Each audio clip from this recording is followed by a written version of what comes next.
Hi guys, welcome to another episode of All Things Compounding. इस video में I was fortunate enough to host Kamalika Poddar. She is LinkedIn Voices 2021 and an expert in fintech space. क्योंकि वो fintech में एक महारानी है, इसीलिए मैंने उनको PayTM के ऊपर डिस्कशन करने के लिए इनवाइट किया था. ये वही PayTM का IPO है which listed at a 27% discount and made history in Indian stock market. Although ये डिस्काउंट पे ट्रेड तो हो रहा है, बट क्या इसका बिजनेस भी कुछ ऐसा ही है, यही समझने के लिए मैंने ये कॉन्वर्जेशन रखी. एंड इस कॉन्वर्जेशन में हमने पेटीएम के हर एक बिजनेस एंगल से उसे समझने की कोशिश की. We not only talked about their business model and their business offerings, we also talked a lot about fintech space. Payments में क्या हो रहा है, wealth tech, insure tech, even on the digitization end of it, Paytm payments bank and what not. ये conversation काफी ज्यादा filled थी with a lot of things, so I don't want you to miss it. So if all of this interests you, stay tuned because we are starting right now.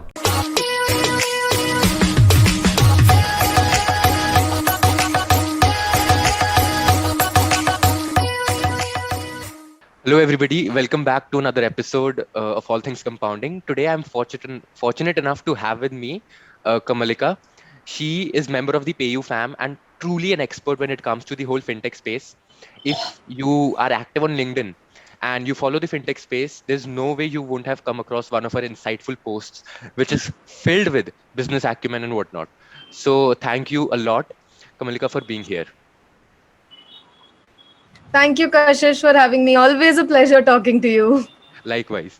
So to start off, also establish the whole context. We're going to talk about PayTM, right? But before that, it's important that we understand the fintech space as well and leverage all that she has to offer for our audience. So सबसे पहले तो मैं यही पूछना चाहूंगा कि the whole exposure of fintech that we have today, especially since we're discussing PayTM, especially for me, is just the payment landscape, right? So I wanted to understand, and I know for sure कि payment तो सिर्फ एक subsection ही होगा the whole fintech space.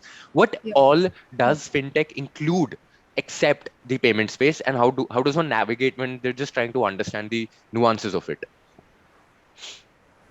So I would rather take like a step back and try understanding or decoding the word fintech itself. So basically, what fintech is trying to tell us, it's using technology to leverage financial products. And this leveraging of financial products can be in terms of reaching out to more quality customers, building a distribution channel, building better insights on what the customer wants financially as well. So that is where, and if you see it that way, I think segregating fintech becomes a lot more easier. So the first part that I think of fintech is on the financial inclusion side.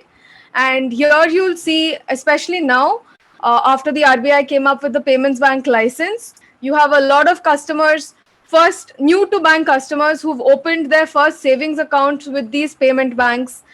You have traditional banks also offering their digital only savings account, current account schemes like the Kotak 811. That is on the financial inclusion side. Next, we come on to something that we need to use on a day-to-day basis for any commercial activity, which is payments or any transactional activity that happens. So for that, you have a lot of these payment solutions that are there. So just probably going back to a decade and a half, when mobiles were not really a thing, you probably had the likes of PayPal from the US, which had you could transact online using PayPal. From there, we've evolved into having mobile wallets. PayTM was, of course, one of the pioneers in the Indian mobile wallet space. Then we've progressed into payment schemes like UPI, which is by the NPCI. It's made transacting for people who have a bank account that much more easier. So that's on the payment side. Plus, on the merchant side of the business, you also have payment gateways and payment aggregators who give merchants. So if you are if you are a business and you want to set up a digital store, but you do not want to go through the hassle of, figuring out how do you integrate the various payment modes, because there are n number of payment modes nowadays available. So you want to outsource that headache to others, right? You don't want to figure out that, if the customer has a Diners card, what do I do? If the customer has an Amex card, what do I do? So that gets outsourced to payment aggregators and payment gateways. You just have to plug in their solution for you to transact online. That is on the merchant side. And this is the entire transaction payment side. You have a bunch of startups that are coming up, Bharat Pay, even a lot of startups that were previously into just providing merchants with their logistic supports or their inventory support, like Khata Book and Dukan, are Hmm. also coming into the payment aggregator space as well. So Absolutely. definitely a lot of heat in the payment space. And also because as consumers, this is a space that we are most exposed to. If Hmm. I have to transfer some money to you, Kashish, the first thing I'll be like, अच्छा तुम्हारा UPI ID बताओ या फिर तुम्हारा Paytm का wallet number बताओ. So it's that's one that we've been most exposed to. Okay. So that's payments. Once let's after payments, the next thing is to get. So India has a huge underserved financial population, and Okay. by underserved I mean they probably just have a very basic Jandhan account that they've opened up with some bank. What comes after that? You need, in order to be able to grow financially, you will Hmm. need a lot more access to a lot more financial products. The first one being access to credit. So this is where a lot of lending tech companies also come into play. And I would say uh, identifying the underserved base for lending is as old as, probably as old as me, I don't know. But it's not, it's just that tech has made it easier for us because of the data that they collect. Tech has made it easier for us to reach out to these consumers. Hmm. So we have, like, easy EMI options right now available at the point of checkout. But if you see, Bajaj Finance has been doing this from when I was born. So that's what I meant. This lending part has been around for a while. Tech has just made it that much more easier. Then you have BNPL products. Hmm. You also have a lot of other, like a lot of fintechs are coming up with their own credit cards as well, tying up with a traditional banking institution. So that is on the credit side of it. Okay. So now we've covered, the payments and the lending space. The last one is, how do you grow your wealth? So you have a lot Hmm. of wealth tech products also coming in. Okay. So the biggest one in the wealth tech space for me would be the brokerage firm Zerodha.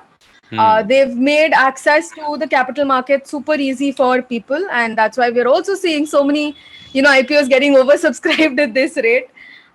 Then you also have insurtech, and that's a space that I understand very little of myself, Hmm. because the underwriting process for insurance, how do you use alternate data points? It's a black box to me. But yes, that is also something that's coming up in a big way nowadays. So broadly, I would say these are like the five verticals under fintech for me. Okay. And now that I look at it from this perspective, मेरे को क्या समझ आ रहा है कि Paytm isn't just now a payment company because their foraying over the Absolutely. past couple of years have actually made them a super app in the whole fintech space. क्योंकि be it wealth tech, Correct. insurtech, lending, financial inclusion through their payment bank, I think उन्होंने हर एक घी के डब्बे में उंगली डाल दी है and they're just spread everywhere. So before we, dive a bit deeper into different business offerings that they have, I have a couple of questions, particularly pertaining to, Yep. let's say, the payment space, right? And Okay. Yep. one of them being, how does one monetize the whole payment space? Because yeah, I get it that there are a lot of things, just UPI ho gaya, like the UPI network, Visa network, RuPay network. All of these networks are sort of facilitating the transactions between banks of the receiver and the sender. But where does the money come into play? Like who earns in this whole transaction? How do they earn it? Do they earn at all? Because whenever I have to do a UPI transaction at my Kiryana store, मेरे जेब से उतना ही जाता है जितना मैं देता हूँ एंड उनकी जेब में उतना ही आता है जितना Correct. उन्हें मिलना चाहिए. So I don't understand why is it that even you mentioned even खाता book is now getting into the payments area जहाँ पे वो merchants को इसके साथ include करना चाह रहे हैं. Why is it happening? Because I don't see any way companies being able to monetize upon all the users that they're able to capture. So the play here, I would say, is to grow their base of merchants that they are acquiring first, and then start charging them at a later stage, not for the peer to merchant transactions, but for the merchant to merchant transactions. The big ticket transactions that are going to be happening, those will be chargeable. The small ticket, those are like small fish for them. They do not want to charge them for that. So that is my hypothesis. I may be completely wrong over there. And what do I mean by merchant to merchant payment? And this is why I think, plays like Khata Book, even for that matter, Paytm's merchant business as well. I think these are some avenues that are that can be monetized in the coming future. So a lot of the times, like you will be familiar with the concept of bill discounting, right? Yep. तो अगर वो करना, if someone, suppose say a merchant needs to get money from his from the people that he supplies to, but right now because of that cash crunch, he's not able to produce as many for the upcoming order that he has.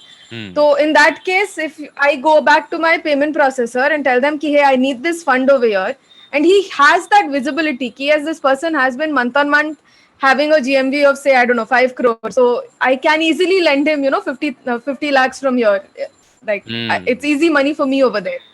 So that is one place that most companies are going to try to monetize in the coming future. That is one area. Right now, because UPI Pay, NPCI has given like a, you cannot charge a merchant discount rate. It is not easy to monetize that. But before that, let's just go back to, how on a traditional payment method, how the money flows. Absolutely. And on UPI, how the money flows, because it's slightly different, not too different, but slightly different. So in a traditional network, by traditional, I mean, say, suppose you're making a transaction through a card, your credit or your debit card. So what happens is you have the merchant who will probably have a POS, a point of sale machine. And that is again associated with the merchant's bank. So now what happens is the customer has a credit card or a debit card which is linked to the issuing bank, the customer's issuing bank. Yep. Now, if you have a Diners, then it's linked to HDFC Bank. So HDFC is your issuer. So when you swipe, first what happens is the POS terminal sends all the details that are there in the magnetic strip to the network. Now, in the case of Diners, it is the Discovery network. The other networks are Amex, Visa, MasterCard, and now RuPay also in India. Okay. So it sends all these details to the network first, and the network verifies that acha theek hai, this 3608 number belongs to HDFC Bank's. This number is issued by HDFC Bank. So it sends the entire PIN and all of those details. The card customer is who he claims to be, and if he has the authorization to make that transaction amount. Okay. So now the money, once this authorization happens, the money flows from HDFC to MasterCard or whatever, the network, and the network settles it to the merchant's bank. Okay. So this is how money flows. Now, how does the fee flow?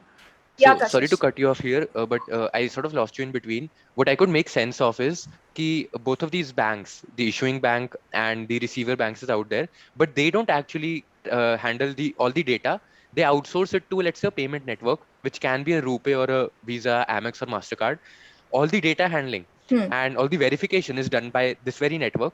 And जब ये अपनी verification कर देते हैं, वो बस एक instruction देते हैं बैंक को कि हाँ ये ट्रांजैक्शन वैलिड है, ये डेबिट या क्रेडिट कर दो, एंड बैंक उस नेटवर्क के कहने पे वो डेबिट और क्रेडिट कर देता है, and that is how the whole system works. Perfect. And where do the fees come into play now? You continue. Yeah. So the fees is so now a lot of us assume that the fees is what the merchant bank is deducting from the merchant. Which is the merchant discount rate. But actually this MDR gets split between the network and the issuing bank. Okay. So the network for facilitating this entire transaction takes about, so typical MDRs are around 1.5 to 3%. On the higher side, Amex charges a 3%. So of this, I would say about 0.5% goes to the network. Okay. And 0.75 to 1% goes to the issuing bank. And that is because on the issuing bank side, they have to have a lot of fraud analytics, anti-money laundering, and a lot of other checks and balances in place to ensure that this is a valid transaction and this should be authorized. So that's why, the issuing bank takes a bigger cut of the pie over there. Now, for some merchants, especially merchants who do not have the bargaining power, a small percent of that MDR also goes to the merchant bank as well, and that's very small. That's like 0.25, 0.1 in generally very, very small an amount. But most of the money goes to the network and the issuing bank. So that's how the flow happens in a traditional network. And now in UPI, what happens is, if I may ask, Kashish. the POS that the receiving bank, the merchant bank has issued, uska bhi kuch fee hota, right? So they sort of get compensated there as Yeah. well. So the merchant bank here Yeah. receives a 0.25 or almost negligible amount from the whole transaction, and Hmm. also the POS terminal fee that they charge on an annual or on a Yep. monthly basis for the merchant to have that POS system out there, if I'm not wrong. Yeah. Perfect. Correct. And So that's how? also, so that's why merchant banks get a very, very small cut at the end of the Acha, day. you get it. And how does UPI work now? And why is it that it is said UPI sort of revolutionized the whole payment system? And it is something that even foreign countries should be envious of, because what UPI is doing is like a direct competitor to what any other like payment infrastructure is out there. Absolutely. So before we get into UPI, I think we should try understanding why did the government come up with a structure like UPI. Okay. Now, they wanted something that is digital but replaces cash. So it should be as frictionless as doing a cash transaction. It should be as instantaneous as a cash transaction, and it should be real time. It should not depend on whether the bank is working or not working. Hmm. So these are like the three mottos behind coming up with UPI. Okay. So that is one of the biggest reasons when after the initial launch and they saw sufficient transaction happening on UPI platform as well, they decided that let's do away with this merchant discount rate. Okay. So we will not charge the merchants anything for accepting a payment on UPI, because typically you don't charge anyone when you give them cash, right? Yep. So that was the thinking behind UPI. But does it mean that no players in the UPI ecosystem make no money? No. In UPI's case, the network that is there is NPCI. Hmm. Now, NPCI charges something called a switching cost from the issuer in this case. Okay. So they recover the money from the issuer for facilitating this real-time transaction that's happening. Okay. Otherwise, the flow is almost the same. It's actually the same. It's just that the money, instead of the merchant bank paying the network, it's the issuer who pays the network. So Okay. that's the only difference over there. And how does NEFT and IMPS and RTGS come into play in this whole landscape? हमें card का समझ आ गया and how Visa and Mastercard are there. अपने को UPI भी समझ आ गया कि how does it differ from the former. But NEFT IMPS ये कहाँ lie करते हैं इस पूरे spectrum में? So NEFT is on the basis of IMPS is what UPI also functions on. Okay. And they're just two different protocols for transferring interbank money. Okay. So if you have a bank account and if I have a bank account and you want to do a bank to bank transfer, this is irrespective of whether it's a merchant to person to merchant, merchant to merchant, person to person. It works the same for any bank to bank transfer. So account to account transfer, in which case again you have a clearing house that sits in the middle. That's again governed by RBI. Who facilitates ki हाँ ठीक है, this is the account number, it's valid, this account number is actually an HDFC का, so it pings HDFC ki is this really your account, इसे debit कर सकते हैं कि नहीं, has the user given the authorization to debit, and all of that. So once that go ahead comes from HDFC Bank, suppose you are transferring it to an account that exists in Axis Bank, it tells Axis कि ठीक है, this is the account, check this account, इसमें कोई block walk तो नहीं है. There's no like the user has the access to the bank. It's not a closed account and all of those checks. And if everything is right, then the transfer happens. In the case of IMPS, while the money gets debited from your account instantaneously, and once the go ahead comes, like, so what happens is if you initiate a IMPS transfer, the debit happens instantaneously. The credit only happens once the other side bank says ki हाँ ठीक है, this is an account that you can credit it to it. Okay. Now, if the credit for whatever reason fails, suppose the bank account is on hold for some reason, or it's got a risk tracking on it that says that no, you cannot deposit any more money into this. Yep. So in that case, what happens is once that clarification comes back to RBI's clearing house, then the money is again credited back to the original account. So there could be a lag over there. Okay. And the clearing that happens at the background at the end of the day. So Okay. the account transfers may happen instantaneously, The bank-to-bank transfers happen in a batch process at the end of the day. at the end of the day. So I'm assuming in this model, क्या बोलते हैं, instead of having let's say a network of a Visa or Mastercard, we have a clearing house जो banks के बीच में ये facilitate Yeah, कर रहा है, which is being let's say governed by or regulated by RBI, which is the big daddy, correct, right? correct. Perfect. So I think Yeah, this sums up the whole payment landscape and how do different sort of क्या बोलते हैं हमारे पास products हैं to facilitate these payments. But before I actually move on to the whole PayTM thing, right? There's one more thing that you've mentioned about payment gateways, right? And how there are yeah. multiple ways, there are multiple products, and a payment gateway or a payment aggregator sort of consolidates everything. And even PayTM is a payment aggregator, right? So आप मुझे थोड़ा समझाओ कि payment gateway कैसे काम Yeah. करते हैं and like how does that fit into the picture here? So let's to understand what is the role that a payment gateway plays in the entire ecosystem. Let's go back to how we would have transacted in the physical world. So if you say you had to you wanted to buy something, you walked into a shop, you'd pay the merchant with whatever cash that you had. Now, this is a very simple scenario, but imagine that there were like 10 different ways for you to pay. You could probably pay using, I don't know, INR. Someone could come into the shop and pay using USD or Singapore dollars or whatever. So there are like N different ways of paying. It becomes difficult for the merchant to figure out कि किससे कितना पैसा लेना है. How much does this person actually owe me? How do I collect that transaction? How does that money come into my books at the end of the day? Okay. So the same thing when you take it on the digital world, there are n number of payment modes. You can pay via wallet. Someone may say that no, I have a wallet. I want to pay using my wallet. Someone may have a loyalty kind of a program going on, and they'll be like, no, I want to pay only through my loyalty points alone. Someone may say, no, I want my credit card ka transactions over here. Someone will say, nahi, net banking se le lo. Now there's cryptocurrency also coming in. So there are n number of different ways, and it becomes a little overwhelming for the merchant to figure out how do I collect payments from all of them. Okay. So that is where a payment gateway comes in, but that is not the only thing. Now imagine back in the physical world, if I am say a person with nefarious intentions and I wanted to rob you. So the way that I would do it is when Kashish is walking into a shop or coming out of the shop, I would kind of nab you, mug you, and run away with all your money, right? Yep. Now, there, the chances of getting caught in the physical world are higher, whereas when you, and chances of being identified too.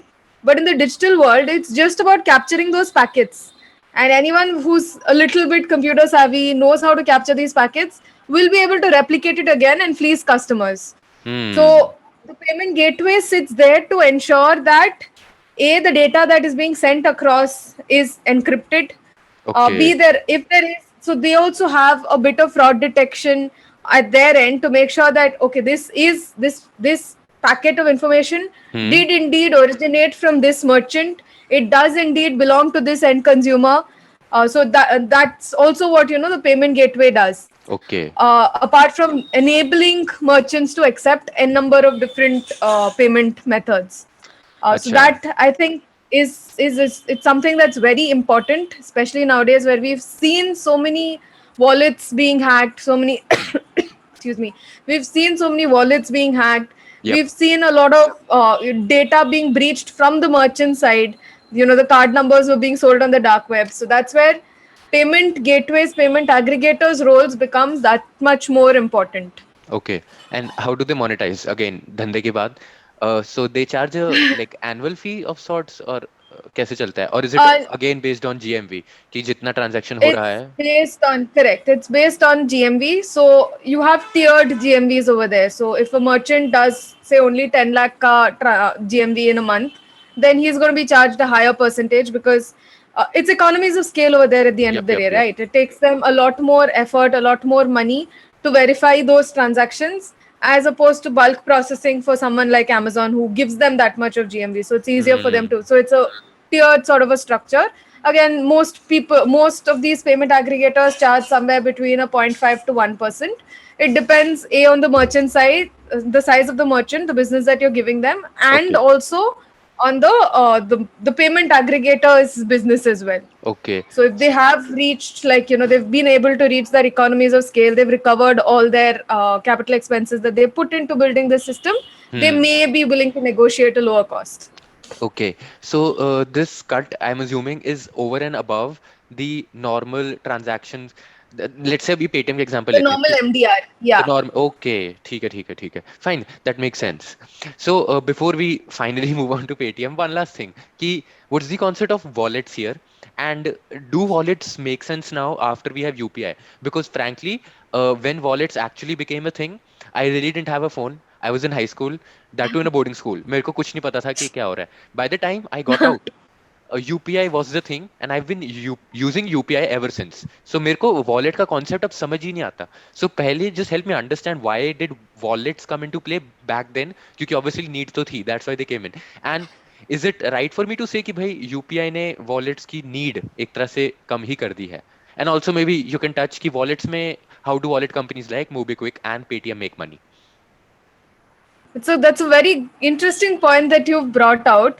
And I would say you, especially your generation, has not had the need for wallets because India already has such a very digitally forward currency already. Okay. But if you see abroad, any other Western nation that's there, for them to do an account to account transfer, it takes at least 2 days. अच्छा. So the typical settlement cycle over there is a T plus two, what we typically call T plus two. Whereas in India, with the likes of UPI, the settlement cycle is at a T plus zero. मतलब same day settlement, same instantaneous settlement हो जाता है हमारा. Yep. So that is where in such nations, if you want to do an instantaneous money transfer, wallets come into play. Okay. But that is not the only thing I would say. I would say wallets can have so this is how at least this is how I have used wallets. Now suppose say I want to have like a fixed sort of I am a spendthrift, I'll agree.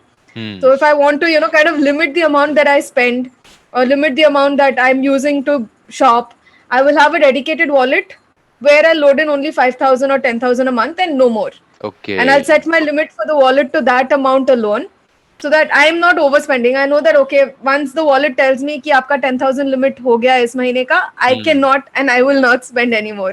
So that Okay. is one way that I use it. I think from a financial security side also, the wallet makes a lot more impact over there. So you are essentially only exposing wherever you are transacting online. You Hmm. only save your wallet details. You don't save your card details. You don't save your account Hmm. details. So Okay. even if it gets hacked, your downside is very limited. It's only that 5,000, 10,000 limit that you have set. Hmm. So that way, I think wallets do have a play. Coming to the point of whether wallets make sense given UPI's uptake in the country, Hmm. for instantaneous peer-to-peer transfer, I do not see wallets working at all. I think it's slowly phasing out. But yes, now with wallet integration happening, Hmm.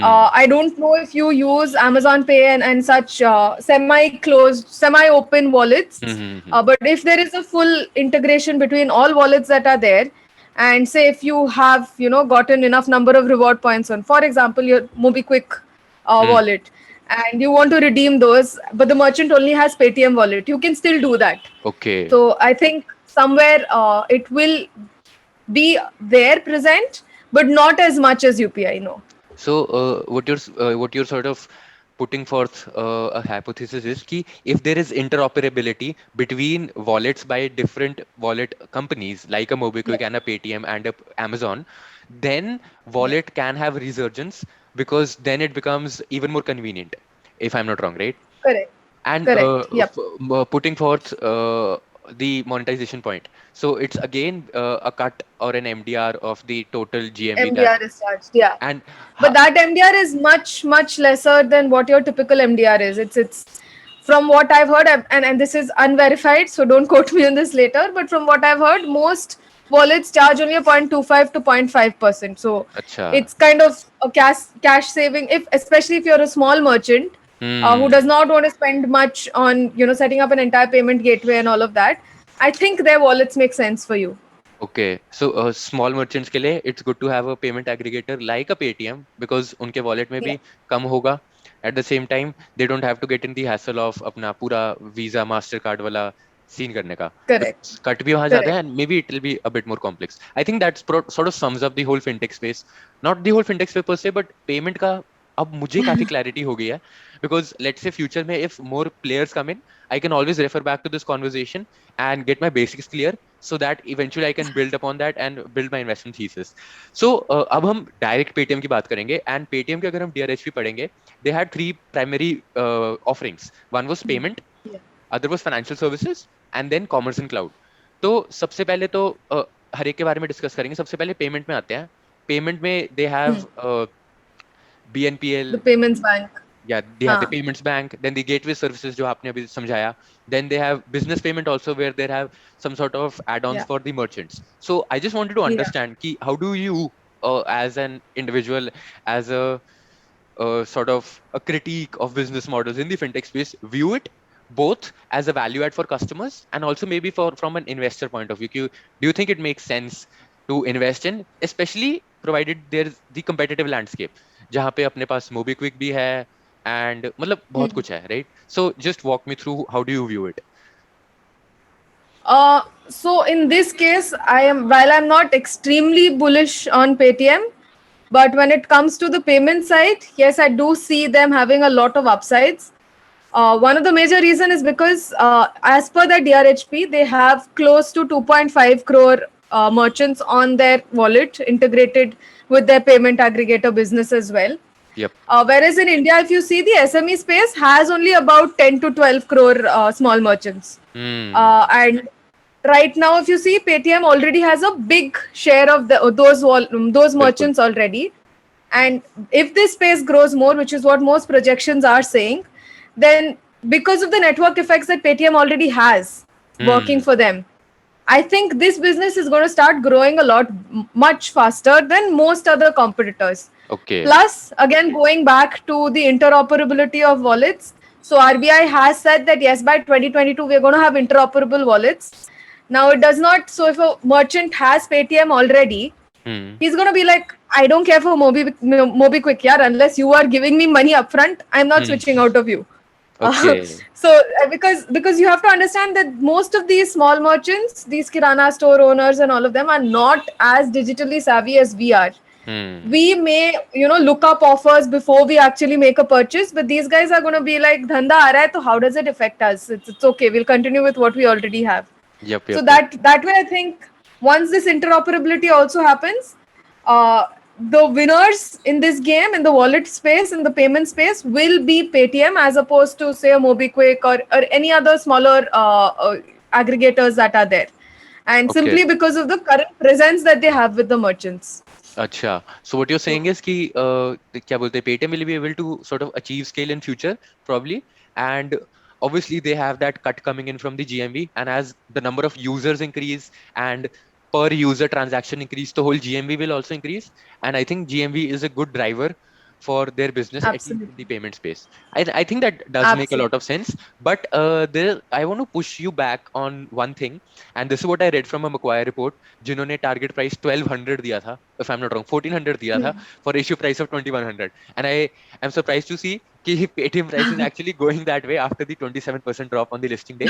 But leaving that aside, उन्होंने एक बहुत अच्छा point बोला था कि a good chunk of Paytm's GMV comes from UPI transaction, and as we all know that UPI Yeah. transaction में MPCI has already made कि भाई हम उसको monetize नहीं करने देंगे, MDR will be zero, and I don't want to quote their projections per se, but yeah, it does make a sense to much more sense to me कि क्या बोलते, the share of UPI in the whole market transaction volume will only increase. It can't decrease. Adoption can only go up. If that is the case, and the whole chunk of GMV का majority portion comes from a UPI thing जहाँ पे कोई monetization ही नहीं है, उनकी GMV तो increase होगी, but उनका revenue नहीं increase होगा. And this was a very valid point that I found. I just wanted to hear your opinion. How do you view it? Like, does it make sense to you? Because it does make a lot of sense to me. It is, and it's an absolutely fair point over there. Even I don't think UPI transactions, unless something very untoward happens, I don't see UPI going down at all. So where is the possibility of Paytm monetizing their payments business? So that I think, and this is also something that they were trying to do with the Paytm Mall offering. It is Hmm. to tie in. So right now they have transactional level data. Hmm. Imagine if they could also get SKU level data from the merchant. Uh, And that Sorry, was what they you're gonna tried. have to. No, no, no. You're gonna have to dumb it down. SKU level data. I'm I sorry. understand what SKUs are, but SKU level Huh. data का So, मतलब क्या हुआ? like for each, so right now when I go into a shop and buy using Paytm, or if I buy online using Paytm just knows that Kamalika has spent 1,000 rupees at say Flipkart. Hmm. But they do not currently know कि Flipkart में मैंने कौन सा product खरीदा था. Hmm. But if they can have that, and which was, I think that was their play with the Paytm Mall offering too, Hmm. which is why they got into e-commerce. Because once they can get, the granular level of data, ki in a monthly level, Kamalika likes to spend say 300 on groceries, 400 on books, and the remaining amount on, I don't know, luxury items. Hmm. Then they'll be able to use that data to target a lot better advertisements towards you, and market the products of their merchants for you. So I think that would be a अच्छा. play that they would want to get into. Yes, on the monetization just of the payment system, no, I don't see that happening. But and the other side of this is they can also help them with getting better deals from their vendors or their suppliers also. If they know that ठीक है, these customers come at this point in time for these Hmm. kind of products, then go back and bargain with them कि आप मुझे इस पे दे दो or give me a discount on this, and Paytm takes a cut of that. So I think Hmm. that may be something that they may want to do in the future. And I think you've already mentioned it earlier also. कि payment business won't be, let's say, a big cash flow point of view say adding to the whole franchise, but then again they'll be having a lot of customer acquisition and retention coming in from the payment business, eventually to be monetized by, let's say, their commerce business or their financial services business. And I think this strategy is Absolutely. good only to see कि क्या ये execute हो पा रही है कि नहीं, because the worrying thing Very is true. talking about the commerce thing, right? So when I was reading the numbers 2019, 20 and 21, तीनों साल लगातार उनका जो कॉमर्स का बिजनेस का रेवेन्यू है, it was falling, and that हाँ. was being compensated Correct. by the payment business, which is surprising. मतलब yeah, payment business का revenue फिर भी बढ़ेगा तो सही, but commerce का actually it should increase at a greater pace, but that wasn't happening. The 2021 drop made sense because the whole e-commerce business was down by, let's say, 50%, but 19 to 20 भी ऐसा हुआ. So I just wanted to understand कि how do you view this particularly, कि जो हमारा hypothesis है, it is not really playing out well. So what do you think about it? I think they should not try becoming another e-commerce giant. Hmm. Instead, they should try playing against the likes of Dukan or Khata Book, where they do already have a good merchant base. So Hmm. if you are going to chase, the merchants that are already there on Amazon, who are getting probably a much better deal with Amazon Hmm. than they can ever get with you, you are playing. At the end of the day, you are doing a downward spiral on pricing, and you're just Hmm. going to be burning cash throughout. But if there are merchants that are they are offline merchants that want to move online, then there I think you can have a significant play because you already have that foot in the door with payments with them. Okay. So I think that should be their play more than getting into the full-fledged e-commerce business that अच्छा. they are trying with Paytm Mall. So, you saying कि e-commerce business में the customer facing side of it, that won't be any beneficial to them. Rather, they should focus on the merchant side of it, acquiring, let's say, more merchants, and then eventually monetizing upon it by offering different varied services. Which I okay. mean, I don't see anyone being able to offer the kind of discounts that Amazon and Flipkart Absolutely. offer. It's just not possible. नहीं नहीं बिल्कुल बिल्कुल बिल्कुल. But more on this, because उनके commerce में it's not just the Paytm mall, they also have, let's say, travel ticket का booking, entertainment ticket का हाँ. booking through their Paytm Insider, also gaming. Paytm first भी है उनका. So like I'll just put forth my view first. जैसे travel ticketing में we already have Go Ibibo and ये सारे platforms, Yeah. Make My Trip वगैरह वगैरह. Entertainment में we also already have Book My Show, which are the householder names. And then even, let's say, gaming में MPL, like obviously people know MPL way more than Paytm first. So by having these fingers in हर एक घी के डब्बे में and diversifying, does it make sense? Because I don't think they'll ever be able to achieve the leadership compared to the single focus franchises जो सिर्फ अपने business में try कर रही हैं. Do I make sense to you, or do you think they actually can sort of help become a better business in these places? I actually agree with you, but I think I can also understand from where Paytm is coming from. So the only way for any payment aggregator or any wallet service to grow is through partnerships. And Mm. we've seen this in the case of Paytm also. Paytm literally spiked when they partnered with Uber as their payment gateway. And Mm. this was like, right before demonetization. So the takeoff rate was like amazing over there. I think that gave them the kind of confidence that हाँ ठीक है हम भी ये कर सकते हैं types, Mm. which I don't think is going to play out well. I Okay. think I still believe that the way forward for them should have been to have more partners, bigger partners. Right now they do have Zomato, Swiggy as their partners, but not as the top of the wallet partner, which Okay. was the case of in Uber initially. Acha. And diversifying into things like instead of launching something like Paytm First Games, they should have tried partnering up with Dream 11. And if Acha. you see right now, what is happening is from all their partners, and this is I'm not sure if I read the data right. This was from a random site, so I'm not sure if that data is accurate also. But from their partnership businesses that are there, Paytm First is contributing majority of their GMVs. So I mean, and unless they are operating like two completely separate companies over there, I Hmm. don't think they're making money over there either. So Hmm. you've lost out an avenue over there. So definitely, I don't see them. The way forward for them should have been that they integrate with a lot more wallets, with a lot more merchants online. And if you see companies, traditional companies like HDFC has integrated with most of these major players. If you go into Flipkart or if you go into Nykaa Hmm. or any of these shopping apps, you will see that PayZap wala app is one of the on the top as Yep. a payment method. So I think they lost out an opportunity over there.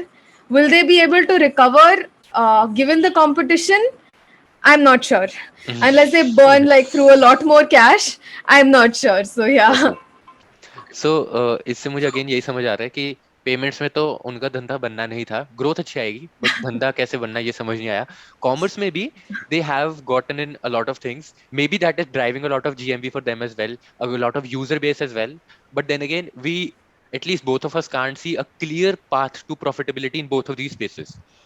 And now moving Yeah. on to the, I'd say what I feel is the gold mine for them, if they can monetize well, that is the financial services. जिसके अंदर obviously they have Paytm payment bank, trying to lend, the insurtech, the wealth tech space. So how do you view it? Because मैं तो समझता कि हाँ, they can monetize well upon it, but then again I'd like to quote Sanjeev Bajaj, who's the MD of Bajaj Finserv, and he was like, all these fintech players out there, these are primarily just distribution platforms for all the financial products Absolutely. that we are manufacturing, that the banks and NBFCs are manufacturing.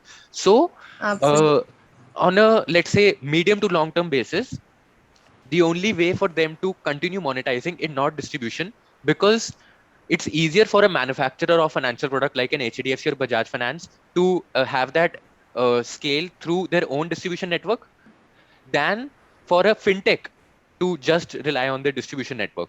And let's say they do get into the core lending of it.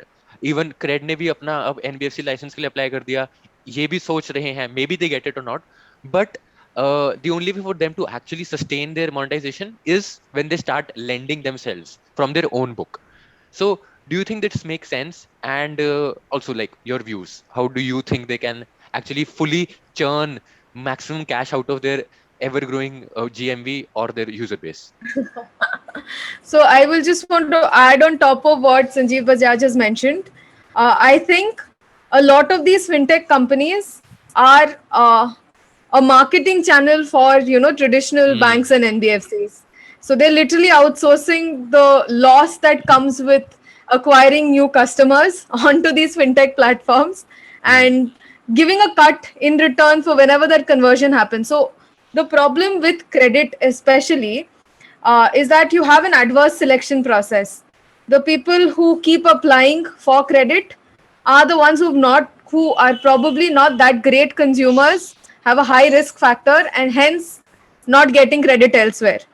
And this is what most of these fintechs are kind of drilling out for you and giving these NBFCs and banks not that bad an adverse selection of customers to tap into. Okay. So I think that till you're very right, till they do, if they can get an NBFC license, that will be great for them because right now they have a lot of alternate data points also. And we Okay. were mentioning about it, right? Not just payments. If they can get into the stock keeping unit, then they can probably, and they also have location data. They also know ki kaha se kaha tum ja rahe ho. They, if they are in the travel wala this thing space as well. So all of those can be built into figuring out ki what is the psychographic, the digital psychographic of these consumers. Yep. Are they in a high risk category or not? So once that happens, and I think even without an NBFC license, if they're just able to build this data model and white label it and sell it to other NBFCs, I think there also they have a huge potential of monetizing over there. But I don't know if this is there on their plans. This is just me thinking out loud. So Okay. yeah. Nee, I think that yeah, they definitely can. If not, let's say become a lender themselves, but at least selling this data, not particularly selling, but using the Not allowing. the data, not don't say selling the data, people will get scared, but selling the model that's there. So they've already built the entire test base, tested their data, tested their hypothesis if this is the model that works, and then you just white label and sell that model alone. Okay. So I wanted to sort of focus a bit more on the actual lending side, right? Because what I've so far understood from the from learning a lot about banks, because I've really gotten deep into lending operations. One thing that has made like one conclusion that I've had is कि lending is not easy. Like of all the banks and NBFCs out there, only few have been real wealth generators in the stock market, primarily because उन्होंने genuinely काफी अच्छी lending आती है. If that is the case, is it possible for a PayTM to actually lend on their own books and actually be a better lender than a Kotak or an HDFC or a Bajaj Finance of India? Very hard, but I would not write them off. Why? Because, and this ties back to the small merchants that they have on their platform. Hmm. These merchants that they've acquired were mostly unbanked prior to Paytm. Yep. Scale up and lend to them, help them scale up, then they'll also start getting a higher cut of the GMV revenues that they get over there. Okay. So there I think it's again it's a, I don't see this happening well on the the consumer side, but on the business side, especially for small merchants, I think yes, they can scale up. Can they be as big as an HDFC Kotak? No, let's rule that question out. But yes, for small merchants, I do see them probably getting a good chunk of their revenues from there. Okay. Fine. So I think we've now discussed each of these business offerings, alag se. I wanted to focus on the more totality of it, of the vision of Paytm being a super app, right? Yeah. And क्या बोलते, the only thing that makes sense to me right now is that they're just trying to be jack of all trades, master of none. Because the whole concept of super app, no matter how successful it is in, let's say, China, I don't think that happening in India. At least I don't see myself using, because I'd prefer a Book My Show and a Red Bus and IRCTC app and alag say Zerodha than using a Paytm money, at least from my end. Yeah. That's probably because I never have been a loyal customer of Paytm. But how do you think the whole thesis of this Paytm actually becoming a super app, can it play out well or not in India, when loyalty isn't really something that Indians are proud of? So I think the Chinese super app model, especially, they did not start out with commerce. And I think this is a very basic thing that most of us forget. We humans do not like to be sold anything. Hmm. And the Chinese, I have to give them credit, realized this quite early on in the game, because both the super apps that you see in China, they started out with the social aspect of it first. So Hmm. they went about building their social sites first, making sure that those interactions are in place before they ventured into everything else that surrounds what we do in our day-to-day lives. Hmm. That is a key aspect that's missing in. That's why probably we do not have a super app model in India. a super app in India either. A, we do not have any Indian social apps first, which have that much of traction. Hmm. So I think it's very difficult for us to stay engaged on one platform for very long. And Okay. yes, you mentioned this very correctly. We are deal hunters by nature. We do want to see, even if we do have a super app installed, we want to see, are kahi aur pe are we getting it for 10 rupees lesser or whatever. We're Hmm. willing to spend the extra 5 minutes in understanding ki haan discount hai ki nahi kahi aur pe than being loyal to one particular app. So the super app, while it's a great dream to have, if it happens, I'd be very happy for them. But I don't see how they're going to do it unless they start giving better discounts than most other merchants. So Hmm. yeah, So I think you've summed up very well because Paytm per se is not really ingrained in क्या बोलते blood of let's say Indians compared to a WeChat in China. That's primarily because yeah, they started off as a social media network and eventually moved into e-commerce and everything. Now even them with their ant financial group ki integration, it will also become a payment thing. And yeah. this is in comparison to Paytm, which started off as a payment, not something very like everyday use wala thing, especially back then.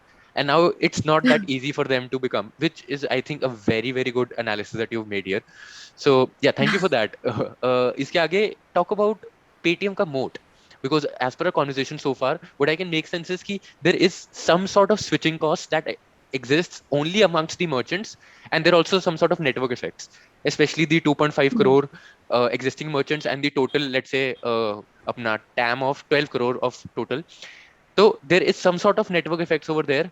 But क्या बोलते, what other do you think modes exist, and whether this one is big enough or not?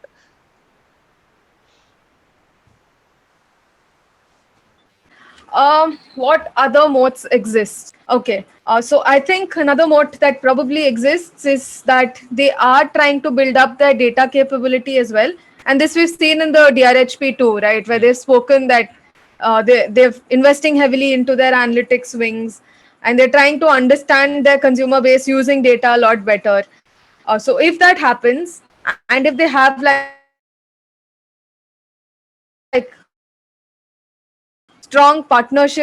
with not just merchant businesses but with financial providers, and that could act as a very good moat because let's face it, in India we have a huge chunk of the population that are underserved financially. So if Paytm is able to, and banks want to reach out to them, there is something for banks and NBFCs. There is something called the priority sector lending, and if they do not complete their quota for the year, RBI does penalize them. So if Paytm can step in and say, hey, we're solving this by this sort of a way for you Hmm. guys, I'm sure banks are going to be willing to open their doors up to Paytm. And we've recently also, I think Paytm tied up with HDFC for lending to small merchants as well. So if they Yep. can scale this up with a lot other banks too, this can definitely be a moat for them. They can become, and as they get richer data, more data, their model gets a lot richer. So more and more banks, especially not just the stalwart banks, but also the new banks that are coming up, those would also want to tie up with Paytm because no one wants to take the Hmm. loss on right onto their books. So that can act as it's a long-term play that can act as a good moat for them. Hmm. That is one. On the other side, on trying to get more people into the brokerage business, I think again partnership is a good way for them to go. I'm not entirely convinced if they should have their own platform. You're just spending a lot of money and may not get those gains. So Hmm. instead, probably not Zerodha. They're too big right now, but there are other players like Fairpesa and all of them. You may want to tie up with some of them, or the upcoming startups that are, there are lots of well-tech startups that have launched. Maybe tie up with one of them as well. That could again help you with the data that you have existing. Could again be another play that you have. Hmm. On the merchant side, we've already discussed about how they can help scale up the small merchant businesses. So yes, I think these can be a long-term play for Paytm, the moat that they can build around. Hmm. So these aren't really existing moats, but these are emerging moats. And if Yeah. they eventually emerge, maybe the franchise will be much more valuable than what the Dalal Street feels today. So Yep. before we wrap up and move on to the last section of discussing about their future plans, right? Usse pehle I just want to understand what do you think are key operational metrics that we must look out for when tracking the performance of the business over next few years? Because as of today, abhi to it doesn't make a lot of sense for me to invest, but I obviously would want to track the business as we move forward and see how it is evolving, and then maybe take some position. Like, that's a total personal thing, but question यही है कि मैं क्या देखूं when I'm trying to, let's say, make judgment of their future results. Yeah. So I would ideally like to start with assessing the metrics for their payments business first, because that is their biggest business after all. So in the payment side, of course, GMV is a metric to look at, but I would want to look at a little granular level of data that's coming in from GMV also. Like, Hmm. what are the merchant categories, the top merchant categories that are contributing to the GMV? What was their month on month or quarter on quarter growth? Hmm. Because if they are just growing their e-commerce business, then that may not be a long-term play, because A, e-commerce is cyclical, B, the ticket sizes for e-commerce is much lower. Okay. So in order to, get that much more GMV, you'll have to get that many more consumers transacting on your platform, Hmm. which again is going to be a bigger cash burn. So if they're able to scale up instead of e-commerce, if they're able to scale up, say, financial institutions or insurance Hmm. GMV from those which have a higher ticket size, then yes, that is definitely a very good positive for them. Hmm. So that is on the GMV side. Then we'll also have to see what is the gross margin that they're getting out of it. So Hmm. if they are charging whatever rates to the merchant, are they able to negotiate better rates with the merchant and lower rates with the bank that are supporting them, Okay. as effectively increasing their gross margins as well. Hmm. So that is on the payment side of it. On So the next side would be, are they on the cross sell business that they have? So that will be either lending, or even if they are, publishing the products, the financial products of other financial institutions on their Hmm. platform, how much of cross sell is happening over there? And Hmm. are they able to cross sell for higher ticket size products over there? Okay. So that is again, another metric that I would want to look at. Then on the merchant acquisition side also, what are the kinds of merchants, not just month on month or quarter on quarter, what was their merchant growth, but what were the sectors from which these merchants were coming? So that is again another indicator, because that again ties in with their the GMV that they will be getting. So that is one more. Are they able to, and I'm not sure if they will ever publish this, but how deep is the penetration, the product penetration that they have with each of their merchants? That will also be a Hmm. very good indicator for us to understand if this merchant is going to be sticky or not. Yep. Do they have a sticky base of merchants or not? So these are probably what I would look at. I don't know if we'll get that level of granularity, but one can hope. Yeah, exactly. I think that was the issue with me as well, because when I was just looking at GMV, all that I could get was the total GMV, but that Yeah, doesn't make a lot of sense to me, because I know for a fact कि उस GMV में से some part of it will have a lot of a high take rate. मतलब कि उसमें से वो ज़्यादा revenue extract कर पा रहे हैं compared to the other part, let's say UPI, which is negligible. उसमें कोई exactly. take rate है ही नहीं, उसमें 0% है. And I think that was Hmm. missing in DRHP. I guess वो आपको भी नहीं दिखा होगा, right? Because if that नहीं. is missing, I don't think we can actually judge the good performance, because who knows, the GMV is increasing, and that's solely driven by the UPI transaction, which isn't really Exactly. value accretive for us as shareholders. And yeah, the surprising fact about also the margins that you were talking about, or the take rate, was कि it has been actually decreasing for PayTM. So I am quoting Aswad Damodaran का video जहाँ पे उन्होंने दिखाया था data that in 2017 हाँ. it was as high as 2.18%, and as per 21 March, it is only 0.79, and as per their DRHP, which is the latest, it is 0.64. So the take rate has been falling consistently, and I think uh, compared to, let's say, GMV, the value of the business will be more sensitive to the take rate, because Yep. wahin se direct, if I am not wrong, right? And if that is falling, I think that is a big concern for me. And Absolutely. obviously, hoping for a granular level of detail, especially in these terms, would be the least to ask for, especially for a business जो हर जगह पे है.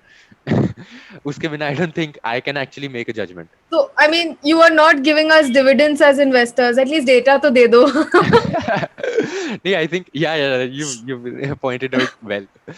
So we'll finally move on to the last section where we'll talk about the objectives of issue कि उन्होंने पैसा क्यों raise किया and what does their future actually look like. So if I have to revisit the DRHP, उसमें लिखा हुआ है कि 8300 crores issue किया है, जिसमें से 6300 will go towards like growing the customer base and acquisition of both merchants and customers and also retaining them, and the rest 2000 crores is in investing in new business initiatives. ठीक है. तो I just wanted to have your views whether 6300 crores being spent over there, does it make sense? Because मतलब, I don't know if they aren't monetizing, because I am an investor and the only thing I love is cash coming in and not cash going out. Users don't make a lot of sense to me. Absolutely. So, but Absolutely. I think even for these new age startups, be it PB Fintech, Nika, they do spend a lot on marketing expense and all these customer Yeah. acquisition strategies. So, how do you view this? Let's say for the whole startup space, how do you sort of do a cost benefit analysis? कि भाई खर्चा तो हो रहा है. How do I know कि it is realizing into the goals also? Um, so here, at least on the merchant side, them spending money makes sense. Hmm. Because if a merchant has the PayTM card display on their shop, Yep. that's kind of a marketing for PayTM at the end of the day. When you see and most of us users have PayTM, multiple payment apps installed on our phones. So the minute we see PayTM, we'll be more inclined to, pull out the PayTM app and pay over there. Even though the QR code works across payment apps, we'll still be more inclined to use the PayTM app. So there, I think the merchant acquisition side makes sense again in a long-term play. But they shouldn't just indiscriminately go about acquiring customers. It should be a very targeted sort of a way that they're going ahead and trying to acquire customers. So what are they trying to grow their margins more? In which case, probably acquiring customers like, a person, a shop that's selling gold or something that can give you a higher margin makes more sense. Hmm. So that is probably something that they probably already are looking at. We just don't know. Hmm. Versus just acquiring, the bhaiya who comes to sell sabzi into our Yep. colony every week. So that way, I think they should be a little more strategic in the customers that they're acquiring. They should have in mind that this customer that I'm acquiring today, is he only going to be with me for the payments business? In which case, it does not make sense for me to spend that marketing Hmm. effort into getting him. Yep. Or is he a customer who has a potential to for us to penetrate deeply and Hmm. offer cross sell other financial products to him? So if they Absolutely. do that and they spend that money in acquiring these sort of customers, the latter sort of customers, then I definitely see them having, the moat that we were earlier talking about. Absolutely. And what about the 2000 crore being spent on new business initiatives? Because if I look at their sort of trajectory, इन्होंने eventually genuinely काफी ज़्यादा innovation किया है. They started with a gateway and a wallet, then came with a QR code, and after 2017, payment bank आ गया, PayTM Gold, FastTag, ticketing, PayTM Money, first games, then also their soundbox. So innovation genuinely काफी ज़्यादा हुआ है. But again, that isn't being realized into the bottom line of the financial statements. Okay, something that we can give them due advantage, but still, how more do you think they can innovate? Because पहले it made sense कि या वो insurance में जा सकते हैं, यहाँ जा सकते हैं, वहाँ. How do you think they can innovate now even more, and what all other areas they can sort of go into that they haven't touched so far?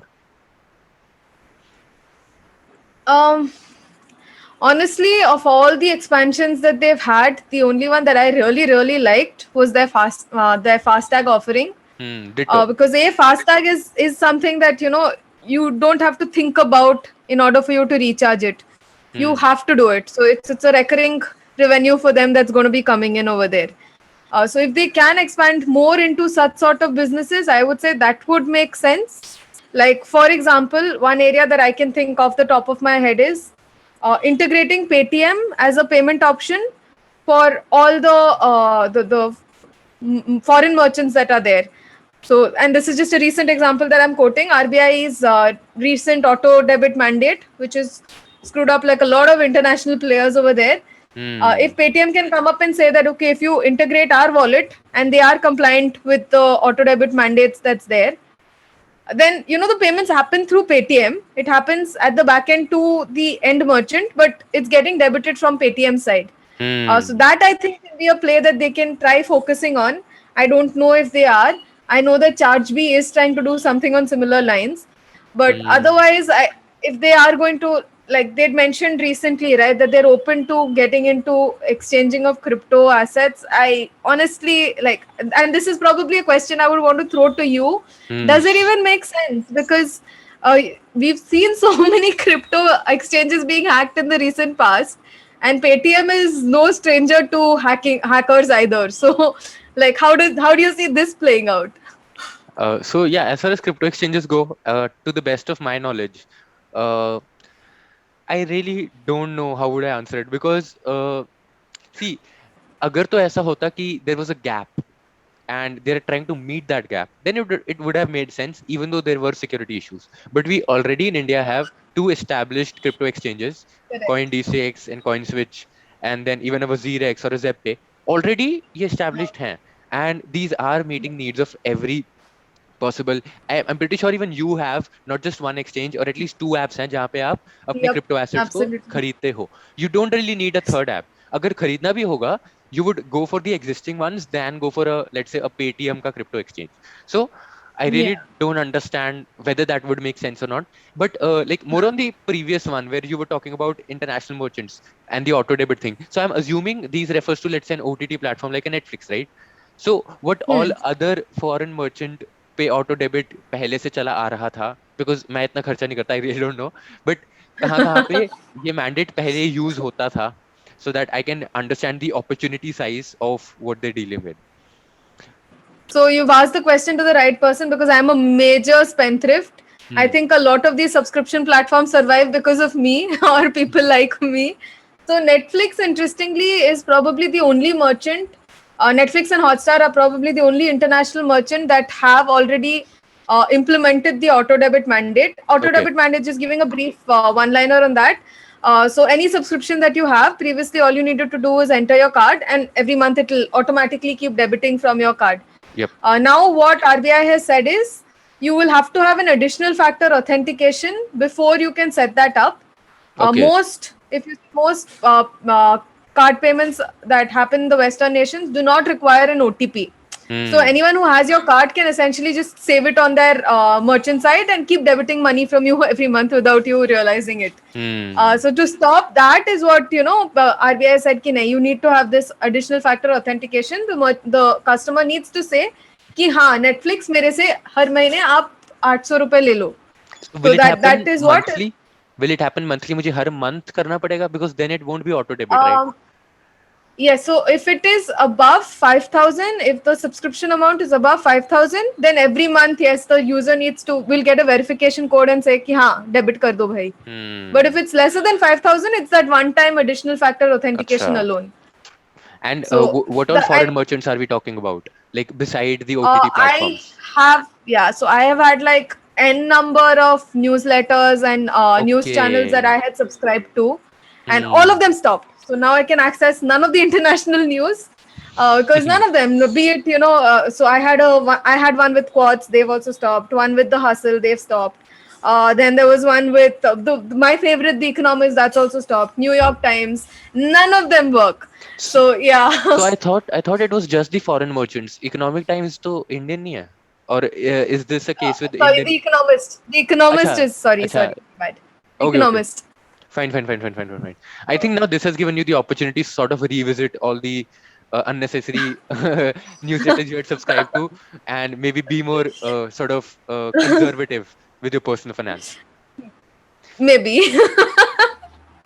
ठीक है. There are always workarounds. So I integrated a PayPal. I opened a PayPal account for this, अच्छा. and I've integrated it with PayPal. So that's why I said, कि Paytm Paytm. had that opportunity in India. नहीं, I think Paytm अगर कर जाए तो अच्छा ही होगा. And I think we've covered a lot. May be हम अगर सिर्फ इन्वेस्टर पॉइंट ऑफ व्यू से नहीं, at least business point of view से, I think now I have a much better lens of viewing at things in this space after this conversation. I thank you a lot for this Thank conversation. you. Really, it means a lot. Before we wrap up, I want to give you the opportunity to sort of tell my audience where they can learn more about you in case they want to reach out to a fintech expert. Where can they find you? The stage is all yours. So the best place to find me is on LinkedIn. I am super active on LinkedIn, as Kashish would tell you. So the next best place would be, and my LinkedIn account does also have a Calendly link hidden somewhere over there. So if you do want to set up like a one-on-one call, you'll have to search for it. It's like a treasure hunt. I've made it a little difficult so that I don't get random requests. But yes, do search for it, and once you find it, I am more than happy to take that conversation up. I love networking with people. So yes, that Okay. would probably be another way to contact me. Perfect, perfect. Now, before I let you go, I also have a couple of personal questions, right? What is one best piece of advice you've ever received, and what is the one worst piece of advice you've ever received in your? The best piece of advice, and this is something that I got when I was a little kid from my grandfather. My maternal grandfather was a principal in a college. Okay. So he's always told me that it does not matter where you were born, to whom you were born, or how rich or poor you were born. The only thing that really matters is how much were you able to learn about your surrounding and make the best use of it. And I think Hmm. to date, I still try to do that. Beautiful. I don't believe that there is anything called good luck or bad luck. It's if Hmm. you made good use of the opportunities or not. So that's probably the best advice that I've received as a little kid that I still carry with me. The worst advice. I don't really think there's anything like worst advice. It's probably the intention behind it. So if someone has is probably said something that, and they just probably said it not to help me grow, but just because I was pestering them, that would probably count as bad advice. But I can't think of. Let me Sure. think like a little harder. Till that time, I have Oh another. yes, Yeah, yeah, sure. I do remember. Oh, there was this one person who said that people who stay up late are a lot more intellectual than early risers, and I'm an early riser, so I would categorize that as bad advice. That's genuinely a bad advice. Okay, so one last thing. That I see a lot of books in your background, and I know for a fact that you do read a lot. I followed you on Goodread as well. So if I was to give you a situation wherein you were to get rid of each and every book in your library, your virtual library or physical library, and only keep one, which book would that be?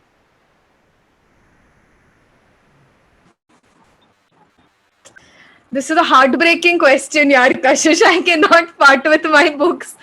But if I had to keep one book, only one book, it'll probably be a book that has a lot more sentimental value to me, and Hmm. this was gifted to me by one of my favorite professors at MDI. It's by Clayton Christensen, and it's called "Who Will Cry When You Die." No, sorry, that was not the name of the book. The book's name was "How Will You Measure Your Life." I'm my Acha. bad. So it's got a lot of, and she's given me a handwritten note over there. So Hmm. that is probably something I will not want to part with ever. So yeah. No, ठीक है, that does make a lot of sense. Now that you've touched the MDI topic, I also know that you were fortunate enough to study under Professor Sanjay Bakshi. So, Yeah. like all those who wanted to know about PayTM, they can just probably drop off if you're still watching. Thank you so much. But if you want to learn about, let's say, if you want to hear this instance, maybe why don't you just tell us more about what your sort of interaction was with Professor Sanjay Bakshi? I mean, for every investor out there or for anybody who's in my audience, we really look up to Professor Sanjay Bakshi as a value investor, Absolutely. not as a professor, but as Absolutely. a true investor and a person who lives life to the fullest. So I just wanted to know if you could quote maybe a couple of stories or any instance that you remember a lot about how, what sort of impact he has had in your life. I think I'll start with the first time I got to meet Bakshi sir. And he had come for this was in my first year. I think we were just about a month or two into college, probably a little more. I don't remember. But yeah, he had come into college in his sparkling new Porsche. And I was wondering, oh my God, whose sports car is this? And we were all posing in front of it.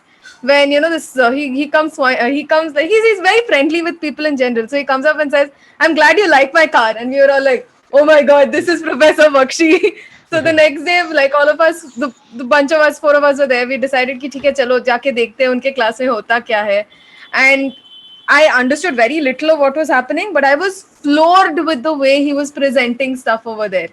So even if you are from a non-finance background, just listening to him talk, it's so much of common sense that it's kind of shaped the way I like to write as well. I don't want to use any jargon. I just want to get down to the basic human elements of it and put it out in a way that everyone can understand. So I think that's been my biggest takeaway from Bakshi sir's classes. So yeah. Okay. And I think that's very beautiful. And yeah, that does reflect in your writings. Probably that's the reason why you are LinkedIn Voices India 2021. So kudos to that as well. Thank you again for everybody tuning in. Thank you, Kamalika, for giving so much of your time. Thank you. Thank you so much.